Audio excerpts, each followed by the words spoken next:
Had one in the plane over a year already, not one bad run yet. The new ones that I've all made in the last 3 months, 4 months, every one has been performing well. So I have no reason to try to reinvent the wheel here. I'd like to get this part of it as reliable as possible, and then possibly over the winter run an experimental part and test it for a season. Okay, this is the material that we use, available from George Spar. And we have a pattern made after doing this over and over and over again. We just realized the easiest way to do it is to just make a pattern for the parts we're going to need to cut out. Material comes on, this is the second roll we've used. I'm opening the second roll. You've got to really treat it delicately, I've learned the hard way. In fact, just getting a label off, sometimes you can put a big gouge in it. That's, as I typically don't want to do.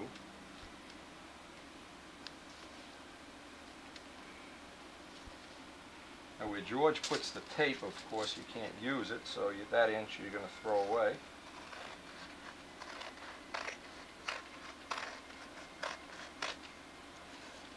Again, what Wayne has come up with as the best matrix is 2 layers of 1/2 ounce cloth laminated in with 2 layers of 3 ounce carbon. I've tried other little ratios of just because I had different thicknesses of material around, and his worked the best. Now I'll just run this pattern over here.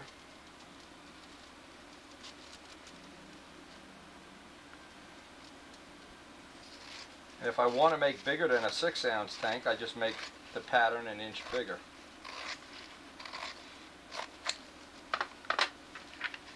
Now I got to do the same thing. I make the same pattern up for the e-glass, and this gives me 2 layers. I actually get 2 layers. And I found a cute little way, I don't know if it's the way Wayne does it, a cute little way to get both laminates on there at the same time. We'll see. While we're on camera, we'll see if it's going to work well. Now, it's a good idea to always keep this in a roll and keep the roll in a plastic bag. You don't want to get dust and dirt, and because this stuff is relatively expensive. What I found is just making the e-glass just a little bit shorter, because as we wind this around the mandrel, and we have one more improvement to that Jimmy's working on. Hasn't got it done yet. He's going to make kind of a little handle. It can be oversized in the length dimension, but not in the wrap dimension. So what I do is I cut this piece. I've laid out tin foil where I'm going to just lay the resin on. But this dimension here I want to have at least an inch shorter.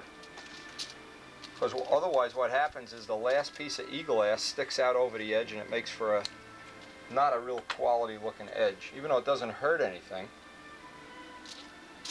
Okay, so we have both pieces. Now, having all the material cut and ready to go, I have a piece of tinfoil that I'm going to do my layup right on.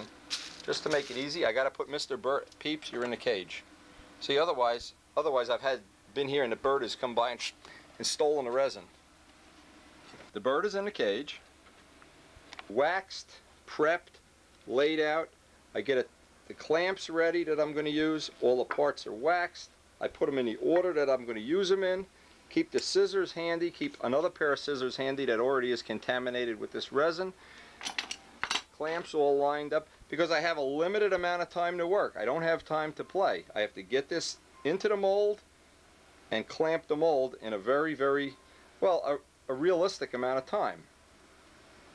In the winter, what I'll do is I'll keep the air conditioner on just to circulate air. Put the fan on, always running, always ventilation. Have my table right underneath it with all the other resin products that I use. Have a dedicated table. The reason is I want to keep all of the stuff in one area that I'm using. I don't want to have it all over the shop. This is the resin that we use. This is the source that we get it from. When you call these people, it's good to, assuming you're going to buy some of this, there's a minimum order, by the way, of 2 gallons. And I don't know what the price is, but it is not cheap, believe me. And you have all these problem things. So this is not a hobby-related thing. You really don't want to play with this. This is really for when you get to the level where you're going to work on parts and know what precautions you have to take. Curing agent, 32, 34. And I've experimented with other products with different ratios and things, but I've come up with my own ratio system based on the tech rep at Shell. Gary is the tech rep, and he's a modeler, by the way. And he has given me a couple of things that are worth trying, and I've tried them all, and they've seemed to work real well. Now the original ratio that we were using was 85 parts of resin to 15, and you got to do this with a gram scale. You can't just spike it.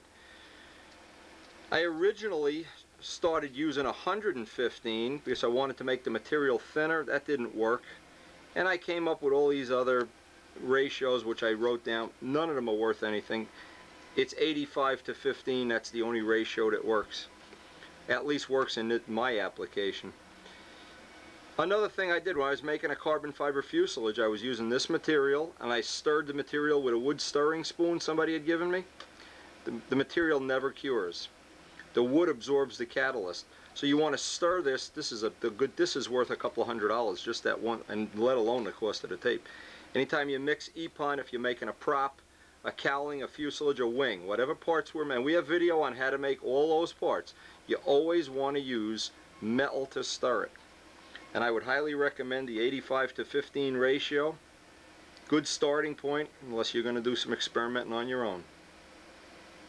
Now, I made my own ratios for different parts that I'm using. In other words, when I'm going to assemble parts, I only need to go 5 to 1 to make a little cup. I need to go 11 to 2 to make end caps, 22 to 3.5 to make small parts, tank bodies, which is what we're going to make right now, 44 and 7. In other words, this is the resin, this is the curing agent. Okay, and I got all this information, all these ratios from Gary, by the way.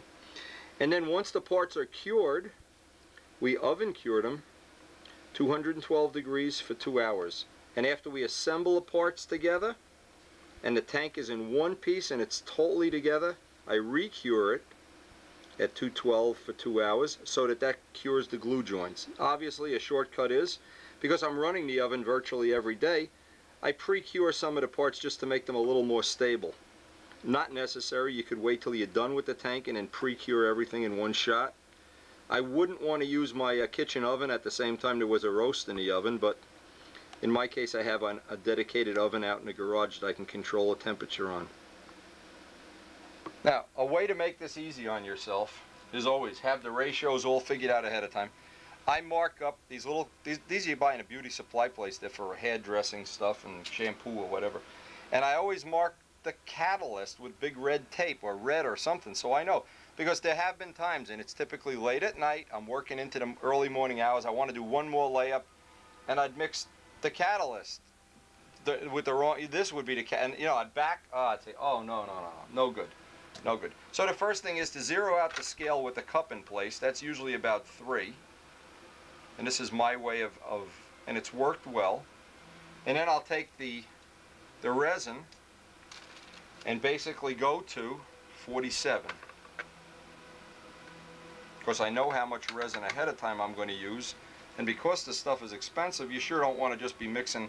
See, there's two things happen if you mix too much. The bigger of an amount you mix, the quicker it cures, up to a point where it can be dangerous.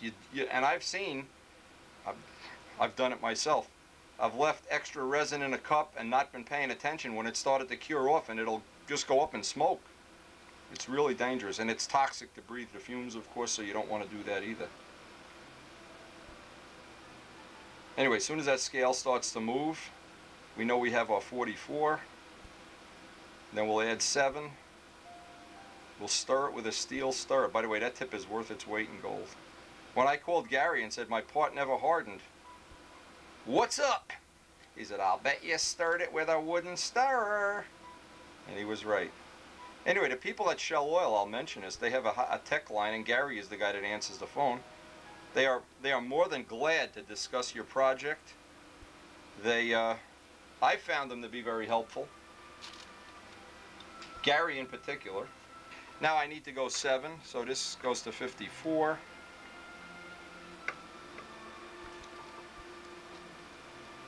Again, you don't want to get any of this on your hands. I really should be working with a long sleeve shirt, but it's so hot in here. It's much more fun doing this work in the winter when you can wear long sleeves and aprons and stuff. Right now I'm dying with the heat. Okay. Now you have the material in there. Now you're on the clock, so to speak. Now I take a steel, in this case I just use an old Allen wrench. Get in the corners, a figure-8 pattern, get in the corners, get in the edges.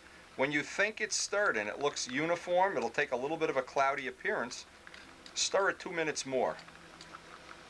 If it's not stirred, you're going to have parts of the tank that aren't hardened up, or parts of the part. And I've made parts, I've made landing gear where part of it wasn't as hard as it should be. Again, if you're a professional mold maker, right now you're probably laughing and saying, oh, geez, he doesn't know about this or that, or this trick or that trick. But I'm not, don't make any indicate that this is what I do for a living. What I did is just simulate what Wayne had come up with and put together information from several other people that have allowed me to make.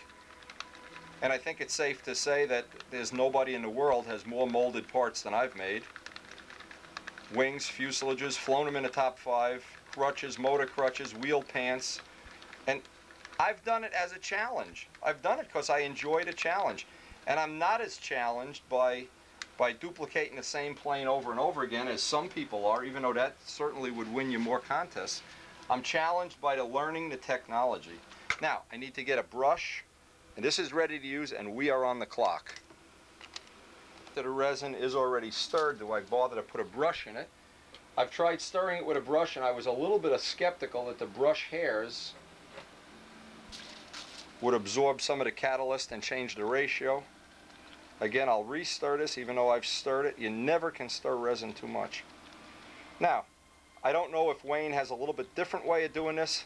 The problem is when this is in one big lump like this, it tends to go off very quick. So the first job is to get it out of one big lump. Get some of the table clean. I've found the tin foil to be helpful. And what I try to do is just get some of this onto the part. This separates it. And the more I can separate it, the longer work time I'll have. This is why I use it now. I've done this over the paper and it tends to stick to the paper, and I don't know if it's because I'm just a little bit too sloppy. The first thing when I started doing, and it's funny, I started doing little molding projects, I did little exhaust stacks, and I look back at those old videos every time I make somebody a copy, and I think, wow, it was challenging doing those little parts. But as the part gets bigger, it gets more challenging. As the materials get more sophisticated, it gets more challenging. And as the part has to do something, like a wing, when we did the molded carbon wing, it can't break. It's got to be structurally strong rather than cosmetic. Now that's more than enough resin on there. Notice I left the last little bit dry, for right now anyway. Now I take this piece, which is just a little bit shorter, and if I'm real lucky, I'll get it dropped right in.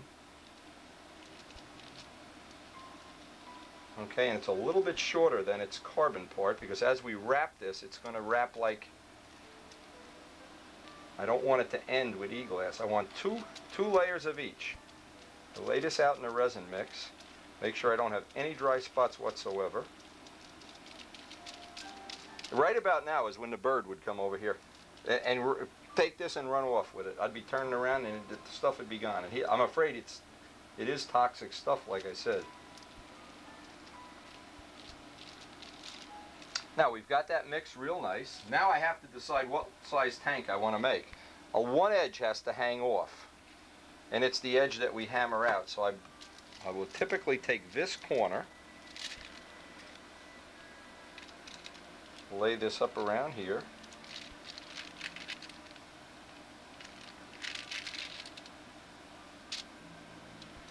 and again I'm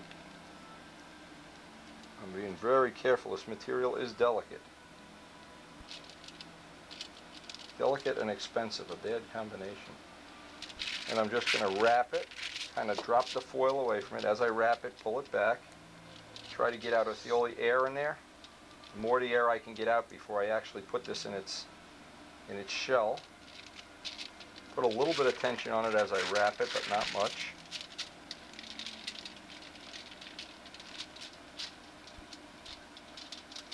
I've still got enough resin on there. Get out all the air.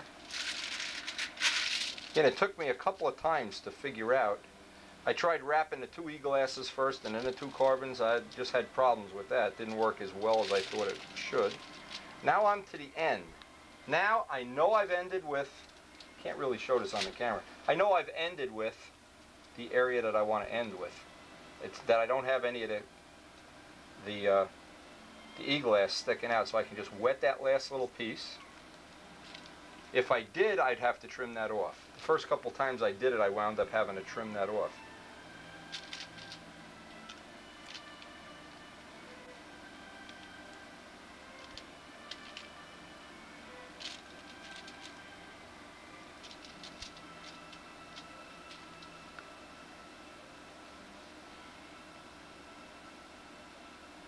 Again, it's funny, some of the people I demonstrated this at a club meeting,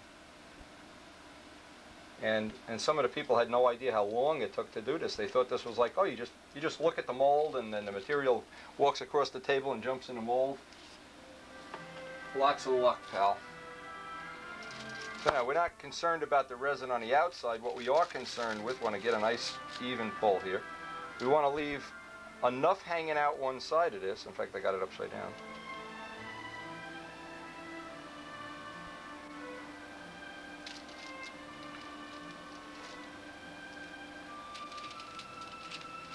Now, any little wrinkles that I have is not going to really matter, but I can get some of it out.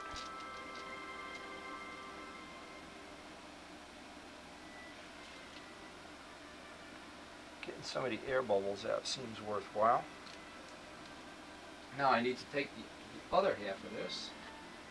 This is where it starts to get to be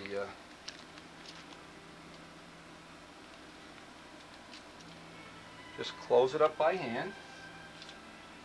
This little piece in here for now.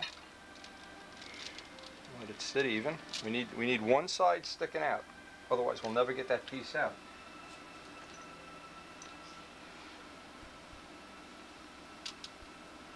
Now, all I need to do for right now is just tack the pins in.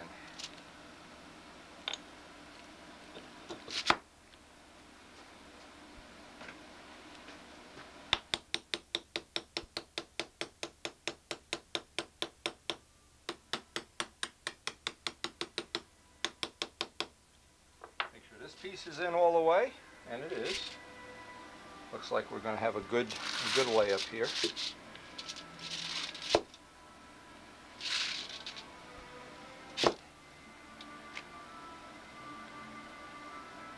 Now, one by one, I'll take my clamps, starting with the middle one first. And you can look down and see the resin just oozing out of there as you clamp it.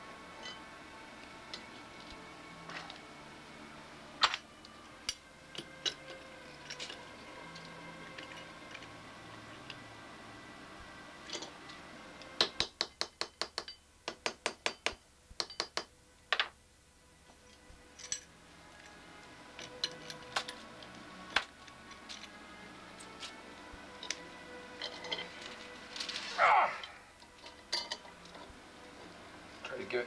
Where did it solve?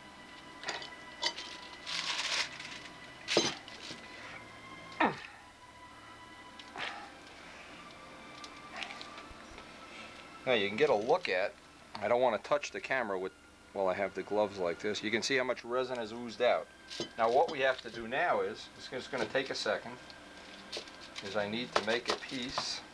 Just put anything under there, it doesn't matter. I should remember this by now. Anyway, I get that. I need to get my piece of tow. Can't shut the camera off for the split second, because what will happen, every time I touch the camera, I have to clean it, and I'm wearing out the buttons on the camera from cleaning it. Now with the resin that I have left over, I need to build up what amounts to be an interference lip here. This is what you've seen on that other part.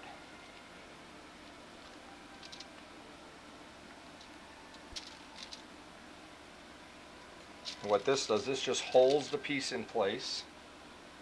Again, you really don't need carbon fiber here. You could use we just happen to have so much carbon fiber in the shop that these are the scraps for making landing gear. Now I try to butt that up in there if I can. Give me a nice, strong piece.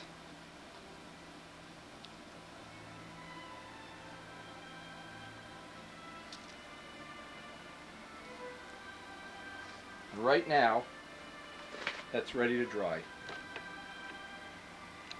With the gloves off, you can see how that lays in there. I can loosen the clamps and tap that piece in just a little more. It'll squeeze some resin out. It's pinned. Now normally I would let this sit. Cure time can be anywhere, depending on the temperature, 4 hours to overnight to 24 hours, and I guess in real cold weather, but that's got to sit. And while that's sitting, the resin that I have left over, I'll cut the material and make the end caps.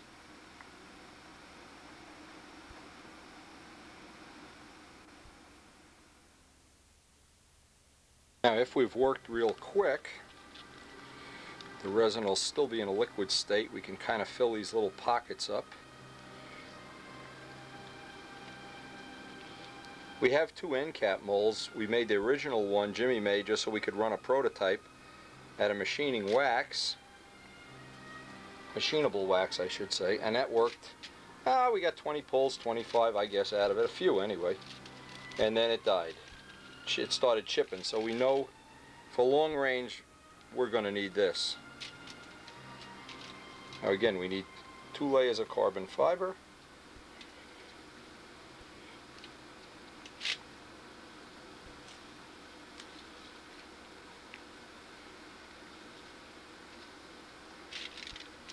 Make sure I have resin in between each layer.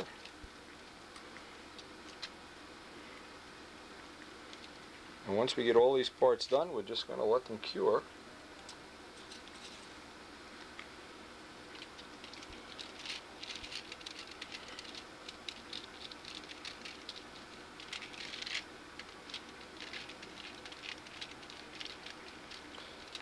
Again, if you don't find it challenging, like at one time I found it very challenging to make a 5-bladed prop.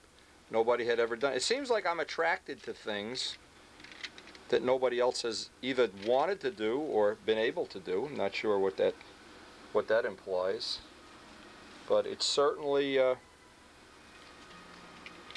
when you're challenged by something in modeling, either building a model or building a part, it seems like that's the best part of it always. Just building redundant things, it just doesn't attract me. Building the same plane and flying the same plane over and over and over and over until you turn blue in the face. Yeah, you got to keep in mind that is the more competitive of the two things. If your main focus is competition, but if your main focus is development, that's not going to be real satisfying.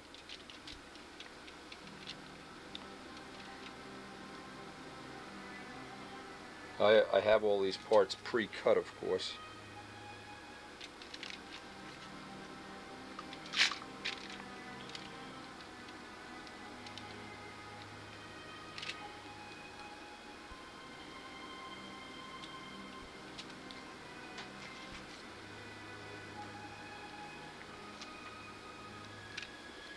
It's like flypaper, this stuff. Anyway, as soon as I have the parts laid up, I want to get them out of the house. I put them out in the garage to cure. And I roll up all the paper, clean the tools with alcohol. Even the rubber gloves I take outside. I don't like to leave them in the shop. I don't want anything that has this resin on it in my shop even 1 minute longer than it has to be. Okay, we are, for all purposes now, closing in on the end of this layer.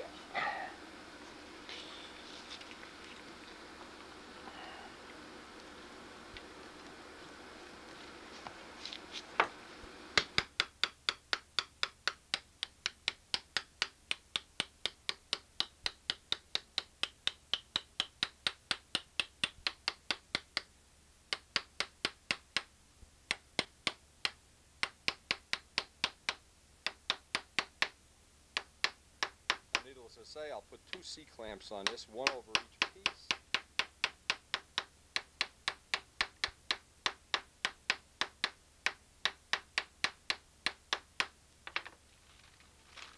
All the resin is oozing out.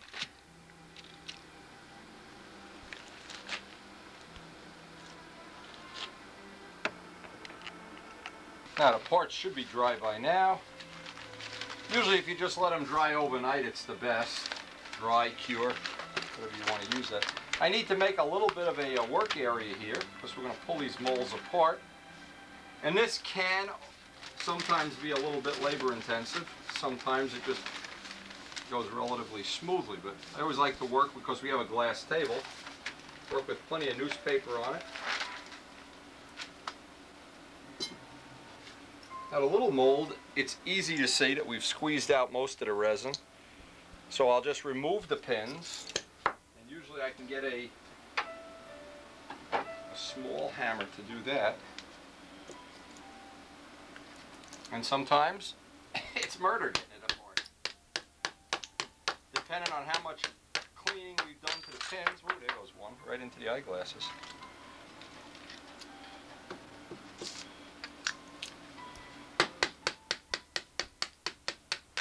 Now I always find it interesting to watch. An example is Norm Abrams when he's doing construction work on houses. Even stuff that I might not have any interest in doing myself. I just find it interesting to see how those skills have evolved over the years. I love to watch anybody in a machine shop environment, because there's always something I can pick up I can use in my own. Love to watch Bob Brookins do paint demos, because I can always pick something up. Now, you can see, even though we've taken the pins out, this is not coming apart. So we have several choices, one of which is a wedge, and depending how bad this is. Anyway, the first one is obviously you try to pull it apart. That's not going to happen. We have a nylon wedge that sometimes behaves. Sometimes you can just insert this. And because it's nylon, it doesn't, these are ordinary molding wedges.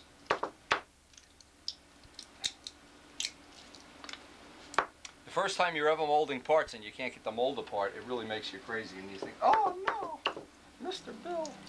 Okay, now you can see with a little bit of pressure we've got that apart.